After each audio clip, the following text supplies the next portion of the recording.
هذا صراط مستقيم.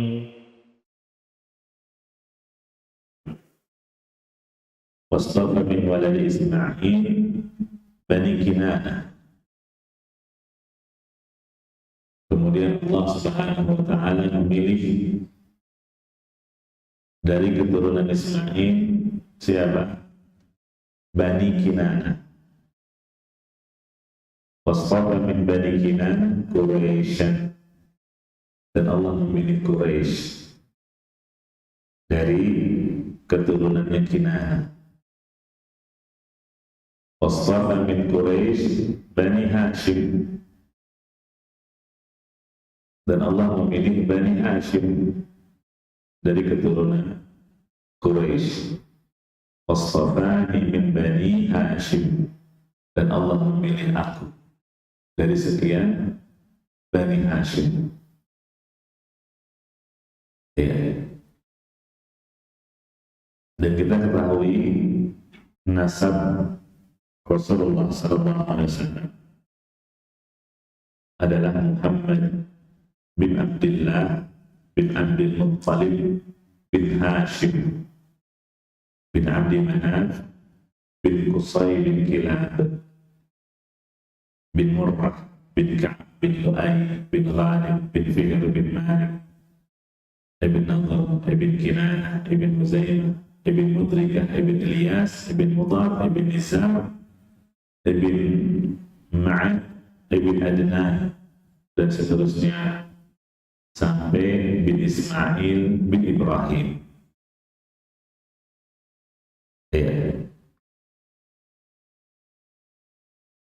Jadi penyebutan Quraisy ini adalah karena Quraisy merupakan kabilah yang paling mulia, paling top di Jazirah Arab. Dan juga Quraisy adalah kabilah yang diamanahi untuk mengatur berbagai urusan-urusan di kota Mekah, termasuk mengurus Baitullah, Ka'bah. Oleh karena itulah Allah Subhanahu wa taala mengkhususkan penyebutan Quraisy di ayat ini. Dan tadi kita sudah sebutkan Qusay bin Kilab ini salah satu dari kakeknya Nabi SAW. Dia adalah orang yang pertama kali mengumpulkan kaum Quraisy setelah mereka meninggalkan Mekah karena dikuasai oleh siapa? Jurhum. Ya. Maka Qusay bin Kilab dia mengumpulkan kaum Quraisy untuk menyusun kekuatan merebut kembali kota Mekah dan juga merebut kepengurusan Ka'bah dari Bani Khuza'ah. Bani Khuza'ah itu sebelumnya sudah menguasai Ka'bah kurang lebih 300 tahun sampai 500 tahun namanya. Cukup lama. Ya. Maka Qusay bin Kilab adalah orang yang pertama kali mengumpulkan kaum Quraisy untuk merebut kembali kekuasaan itu, kepengurusan Ka'bah, karena memang Quraisy bagi yang lebih berhak menguasai Ka'bah. Ya, kenapa? Karena mereka adalah dari keturunan Ismail. Ya, dari keturunan Nabi Ismail alaihi salam. Bukannya Jurhum atau Bani Khuza'ah. Dan Nabi Ismail itu merupakan nenek moyang suku Quraisy, gitu ya. Oleh karena itulah yang yang berhak menguasai Ka'bah dan kepengurusan Ka'bah adalah keturunan Ismail, yaitu yang disebut dengan suku Quraisy. Akhirnya mereka pun menyerang Khuza'ah dan berhasil mengalahkan mereka.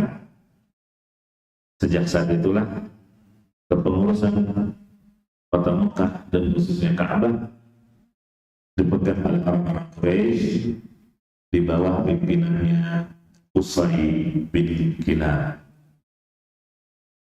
Kemudian Qusay bin Kilab membagi lagi kepengurusan Ka'bah dalam skup yang lebih kecil, dibagi ke anak-anaknya. Ada bagian yang namanya siqayah, yaitu yang bertugas memberi minum kepada jemaah haji. Ada yang namanya bagian rifadah, yang bertugas memberi makanan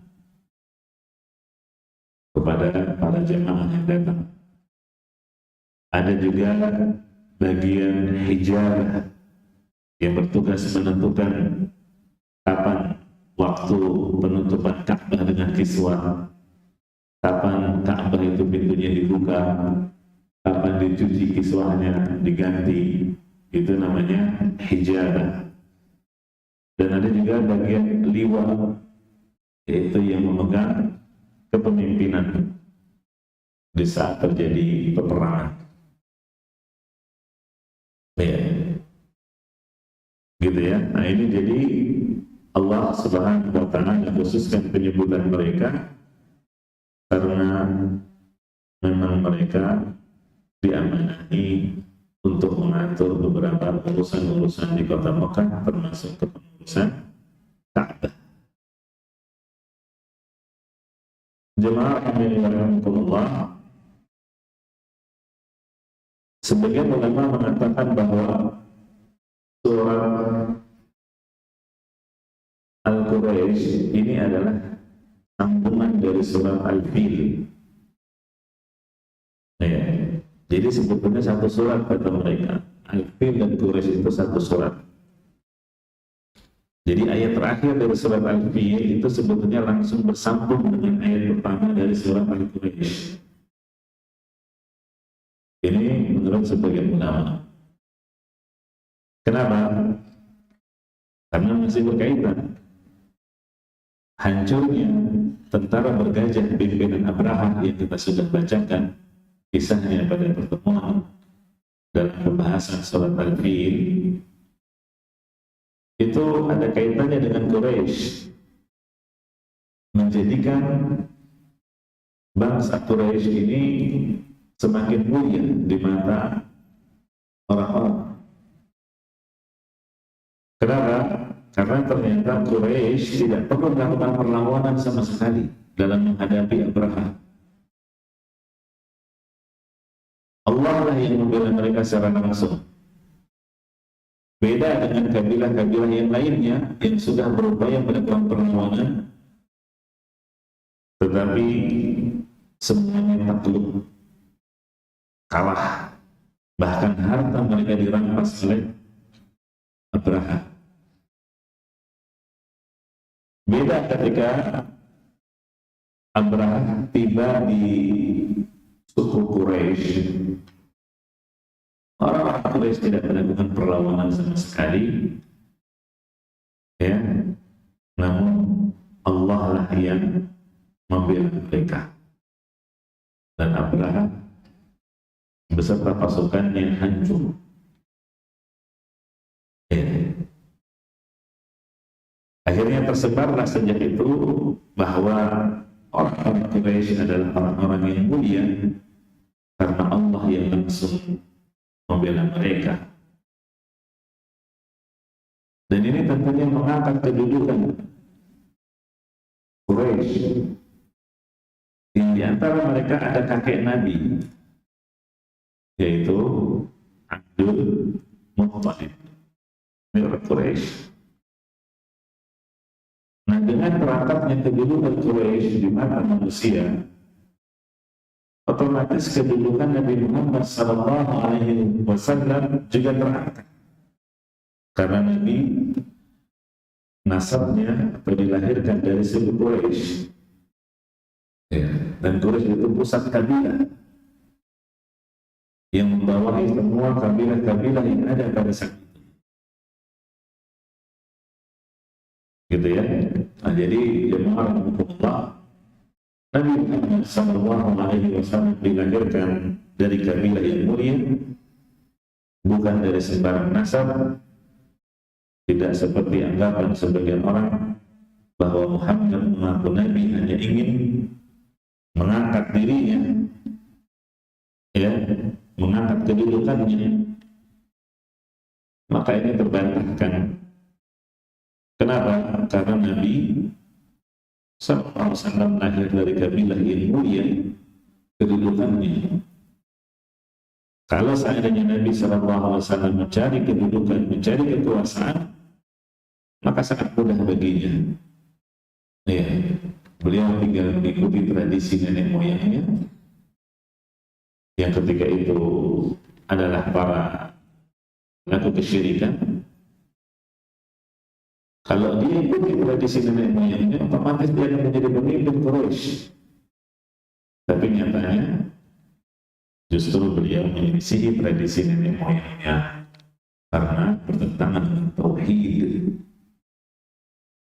gitu ya. Nah, jadi jemaah rahimahullah, kejadian dihancurkannya tentara bergajah pimpinan Abraha ini itu dalam rangka mengangkat kedudukan derajat Nabi Muhammad SAW. Ya. Adapun Quraisy itu hanya sekedar wasilah terangkatnya Nabi. Apalagi tadi kita sebutkan Quraisy itu musyrikin, mereka para penyembah berhala. Musyrikin itu kan kedudukannya lebih rendah dari ahli kitab, ya, lebih buruk musyrikin daripada ahli kitab. Nah, Abraha itu ahli kitab, beragama Nasrani, ya. Tapi Allah Subhanahu wa Ta'ala kenapa memberikan kemenangan kepada musyrikin, para penyembah berhala, yaitu musyrikin Quraisy, daripada ahli kitab, ya, ahli kitab orang Nasara malah dihancurkan oleh Allah. Ya, jawabannya adalah karena ada Nabi yang akan lahir dari orang-orang Quraisy. Oleh karena itu, peristiwa dihancurkannya pasukan bergajah ini termasuk mukjizat dari kelahiran Nabi Muhammad SAW. Pamor bangsa Quraisy menjadi naik karena apa? Dibela langsung oleh Allah Subhanahu wa Ta'ala. Kita masuk ayat yang pertama, li'ilafi Quraisy. Ya. Ini sebetulnya jawaban untuk apa Allah Subhanahu wa Ta'ala menaklukkan tentara bergajah. Kenapa Allah memenangkan Quraisy? Padahal mereka adalah musyrikin, para penyembah berhala, dan tentara bergajah pimpinan Abraha adalah ahli kitab. Untuk apa Allah menaklukkan tentara bergajah? Li'ilafi Quraisy, karena untuk persatuan yang tinggal di Mekah, atau untuk menggabungkan kebiasaan yang telah dilakukan oleh orang-orang Quraisy dalam berdagang, menggabungkan musim panas dan musim dingin. Mereka tetap bisa melakukan perdagangan itu. Jadi intinya apa? Allah Subhanahu wa Ta'ala menaklukkan tentara bergajah adalah untuk ketenangan kalian, wahai orang Quraisy. Allah takdirkan tentara bergajah adalah untuk membuat kalian tenang, tentram, aman. Begitu. Jadi itu ayat yang pertama. Ila itu artinya bersatu.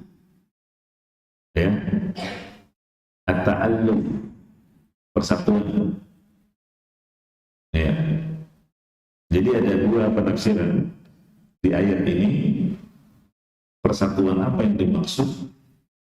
Pendapat pertama mengatakan li'ila fi Quraisy, ya, untuk apa meneguhkan tentara bergajah? Pendapat pertama mengatakan untuk persatuan orang-orang Quraisy yang tinggal di kota Mekah, ya, sehingga mereka merasa aman di kota itu. Setelah sebelumnya sempat ketakutan, bahkan pergi ke gunung mencari perlindungan setelah mereka mengetahui Abraha akan datang untuk menghancurkan Ka'bah. Maka Allah berikan kemenangan. Allah takdirkan tentara bergajah agar apa? Bersatu kembali orang-orang Quraisy di Mekah. Ya, karena orang-orang Quraisy kelak yang nanti akan menyambut Islam, ya, sehingga kabilah-kabilah yang ada di bawahnya pun akan turut masuk Islam juga. Begitu. Pendapat yang kedua mengatakan untuk penggabungan yang biasa dilakukan oleh orang-orang Quraisy dalam berdagang saat musim dingin dan saat musim panas. Jadi mereka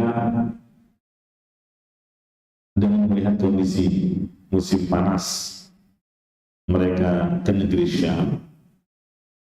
Kalau musim dingin, mereka berdagangnya ke negeri Yaman.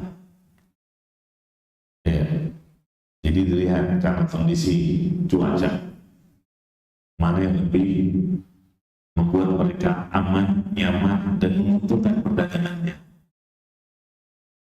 Nah, jadi ayat ini li'ila fi Quraisy, ya, Allah telah menghancurkan tentara bergajah karena Allah ingin menjaga persatuan orang-orang Quraisy. Itu penafsiran yang pertama. Penafsiran yang kedua, Allah menghancurkan tentara bergajah agar kaum Quraisy tetap bisa melakukan perniagaan di dua musim. Musim dingin ke Yaman, musim panas ke Syam. Ya.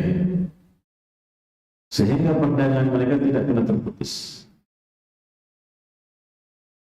Gitu ya. Nah, ini dua penafsiran ayat yang pertama. Yang intinya Allah Subhanahu wa Ta'ala memberi keamanan kepada mereka.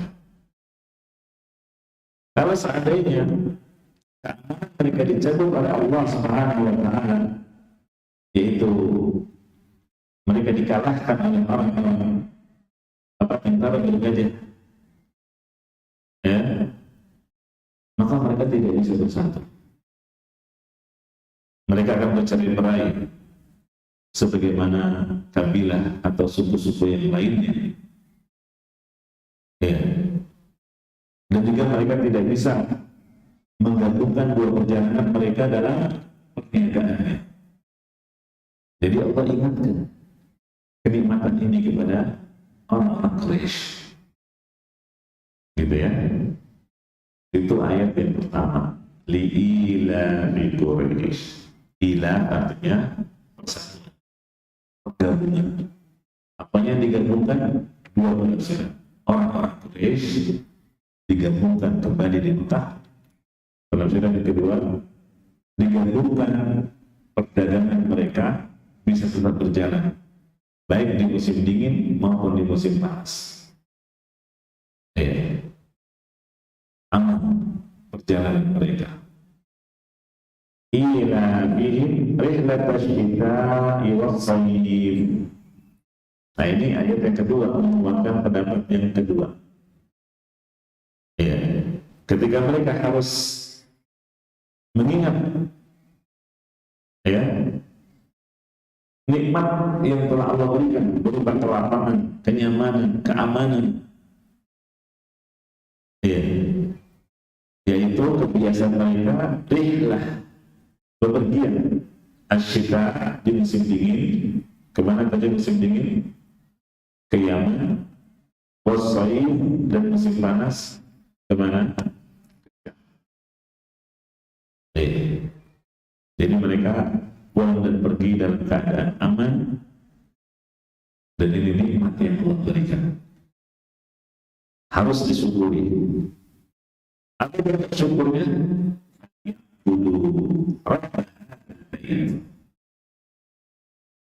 Ini bentuk syukur yang Allah perintahkan. Jadi syukur itu bukan hanya sebatas ucapan di lisan, alhamdulillah aku bersyukur kepada Allah, tapi tidak mau beramal. Innalu ala Dawud syukra. Jadi wujud syukur itu beramal, bukan hanya sekedar ucapan di lisan, tapi lakukan amal, amal kebajikan, amal ibadah.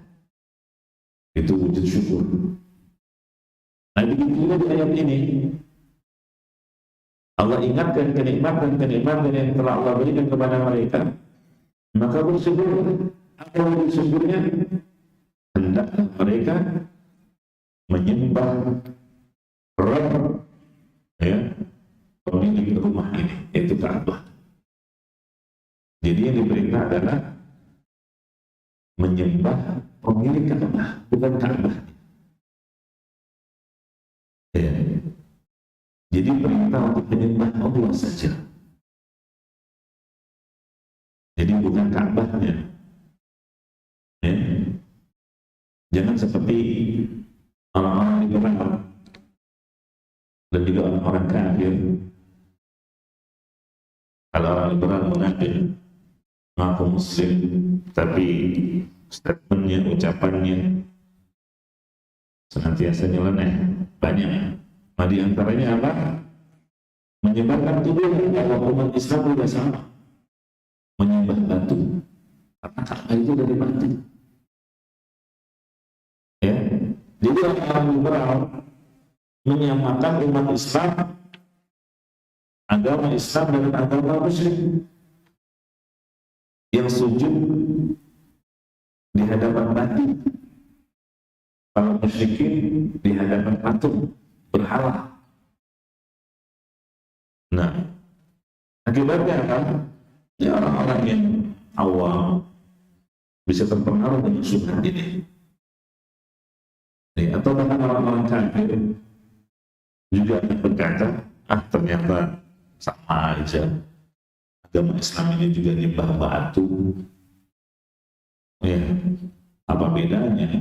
Sama-sama batu yang disembah. Nah, ini bahaya, ya, bisa menghalangi mereka mendapatkan hidayah Islam dan bisa menimbulkan citra buruk terhadap agama ini. Jadi yang Allah perintahkan adalah Rabb hadzal bait. Rabb hadzal bait. Hendaklah mereka menyembah Rabb, menyembah Allah, bukan menyembah Ka'bah. Gitu ya. Nah, terus gimana jawaban syubhat tadi? Ya, pertama kita bilang dalam Al-Quran yang Allah perintahkan itu bukan menyembah Ka'bah, tapi menyembah Rabbul Ka'bah, pemilik Ka'bah, yaitu Allah Subhanahu wa Ta'ala. Bukan Ka'bah yang disembah. Ka'bah itu hanya simbol. Dan kenapa ada kiblat, ada Ka'bah? Untuk mempersatukan kaum muslimin di belahan dunia, kiblatnya sama, arah mereka ibadah sama. Begitu.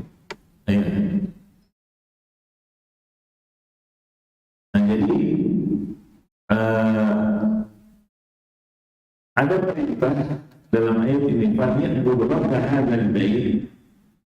Ini penegasan.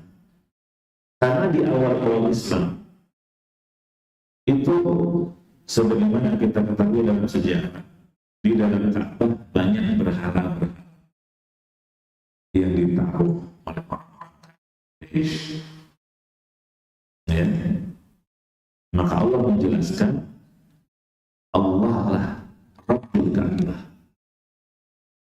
Ya. Bukan berhala-berhala yang ada di situ. Jadi dibedakan.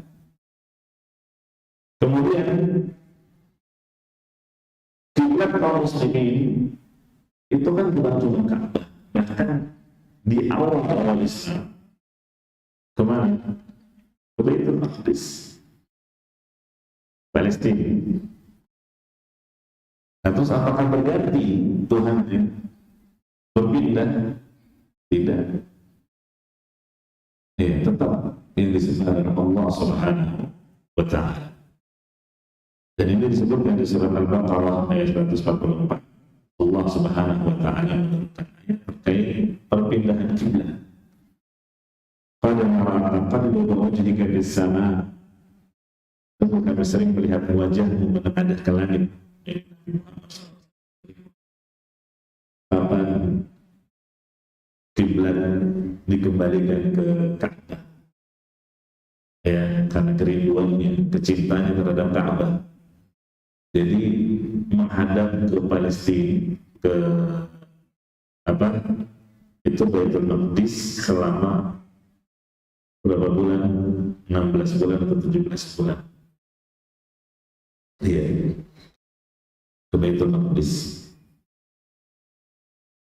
Nah, selama itu Nabi SAW sering menghadap ke langit, mengharap agar dialihkan ke Ka'bah. Fa'alwaliyannaka qiblatan tardah. Kata Allah, sungguh kami akan memalingkan kamu ke kiblat yang kamu sukai. Mana itu? Ka'bah. Fawalli wajhaka syatral masjidil haram. Maka palingkanlah wajahmu ke arah Masjidil Haram.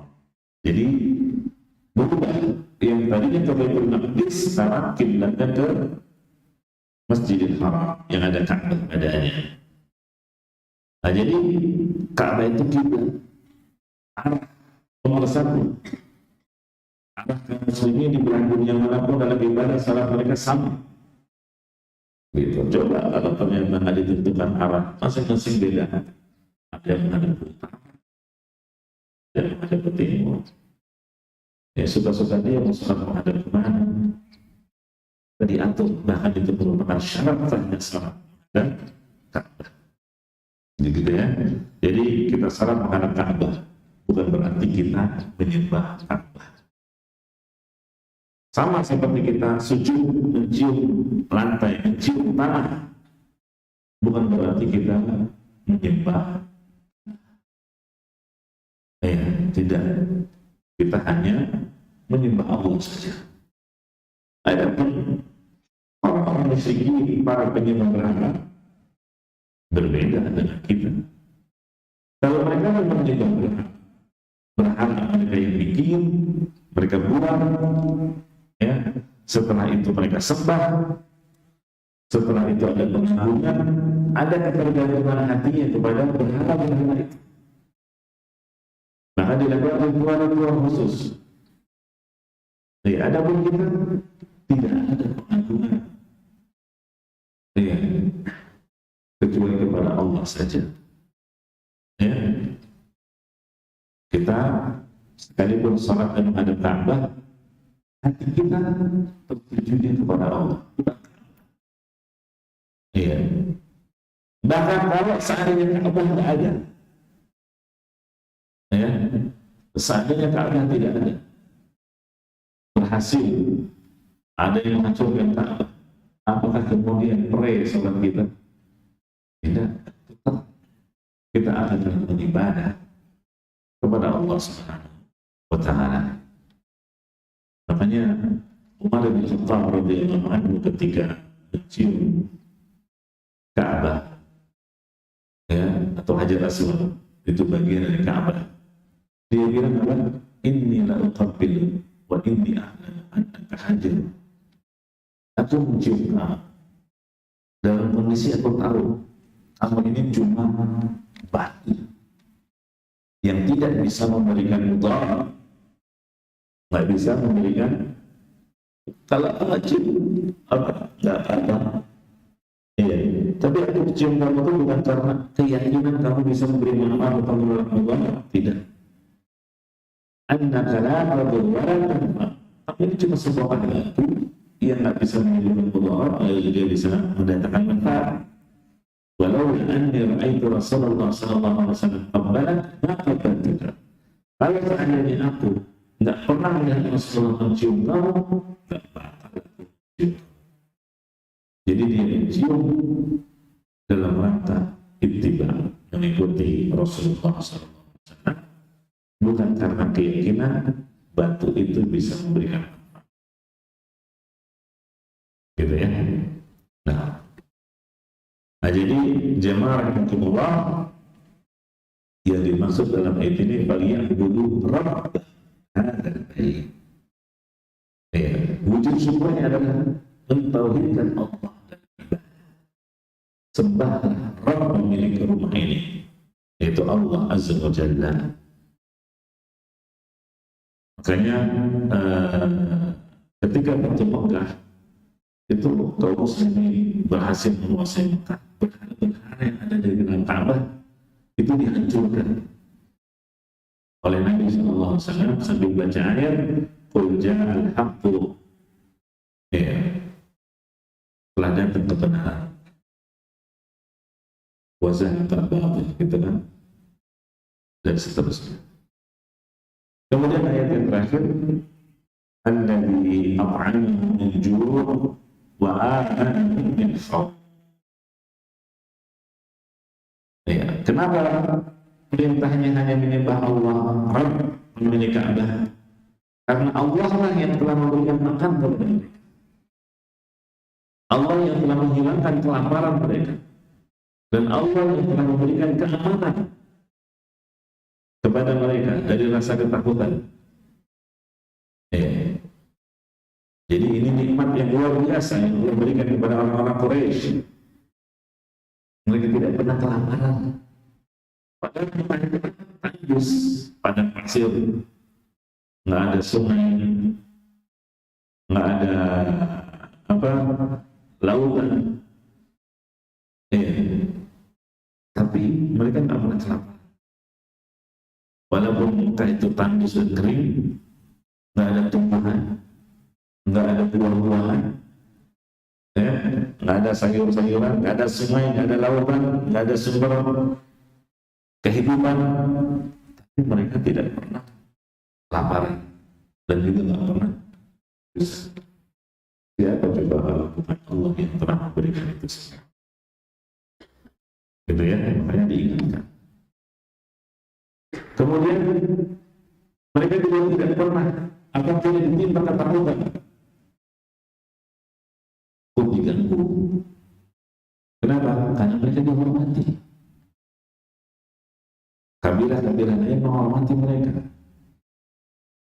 Makanya siapa yang masuk ke kota Mekah, dia akan merasa aman. Nah, ini jemaah Allah. Nikmat keamanan dengan nikmat tersendiri. Ya, nikmat tersendiri.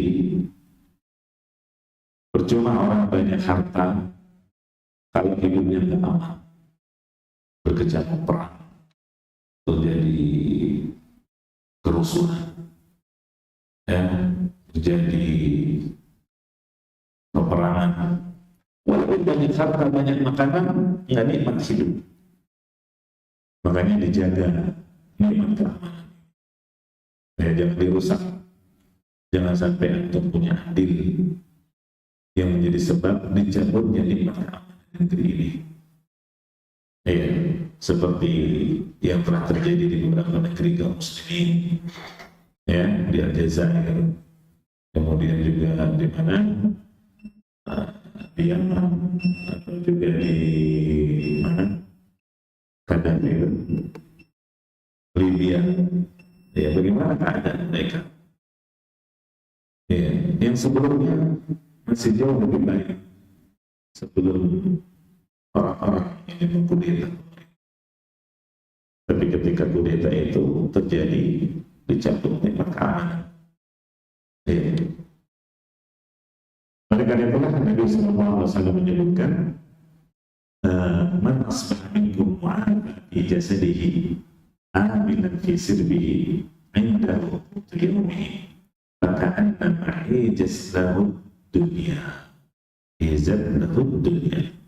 Barang siapa di antara kalian yang memasuki waktu pagi dalam keadaan badannya sehat, ya, aman, keluarganya juga aman, dia punya makanan pokok pada hari itu, seolah-olah seluruh dunia dikumpulkan untuknya. Nikmat sudah. Ya. Jadi seseorang itu dikatakan tentram kalau kebutuhan duniawinya terpenuhi, makanan, harta, dan dalam keadaan dia merasa aman. Begitu. Nah, ini hakikat ketentraman hidup. Ya. Dan suatu negara yang tidak ada rasa aman di dalamnya, pasti ya akan terjadi kekacauan. Kalau semua orang berani bertindak, semua orang berani main hakim sendiri, pemerintah tidak lagi dihargai, ya, na'udzubillah, akan hilang aman kenyamanan hidup. Jadi Allah ingatkan kenikmatan ini. Jadi intinya surat Al-Quraisy yang hanya terdiri dari 4 ayat ini memberikan pelajaran bila seseorang diberikan kenikmatan, diberikan kemudahan oleh Allah Subhanahu wa taala, hendaknya dia jaga dengan cara bersyukur kepada Allah, ya, yaitu mengikhlaskan ibadah kepadanya, mentauhidkan Allah Azza wa Jalla, dan meninggalkan segala bentuk kesyirikan. Ya. Sebagaimana Allah menyatakan kepada orang Quraisy bahwa mereka diberikan keamanan, diberikan kemudahan, diberikan rezeki, ya, maka Allah perintahkan mereka untuk bersyukur. Apa itu? Bagian Allah perintahkan mereka agar mentauhidkan Allah dalam ibadah, dan Allah akan langgengkan rezeki kepada kalian, rezeki tersebut sebagaimana janjinya, la syakartum la azidannakum wa la in kafartum inna adzabi lasyadid. Ya, sampai sini selesai tafsir dari surah Al-Quraisy. Barakallahu fiikum wa jazakumullahu khairan. Jadi bihadzal qadar kita tutup. Subhanakallahumma wa bihamdika asyhadu an la ilaha illa anta astaghfiruka wa atubu ilaik. Walhamdulillahi rabbil alamin. Wassalamualaikum warahmatullahi wabarakatuh. هذا صراط مستقيم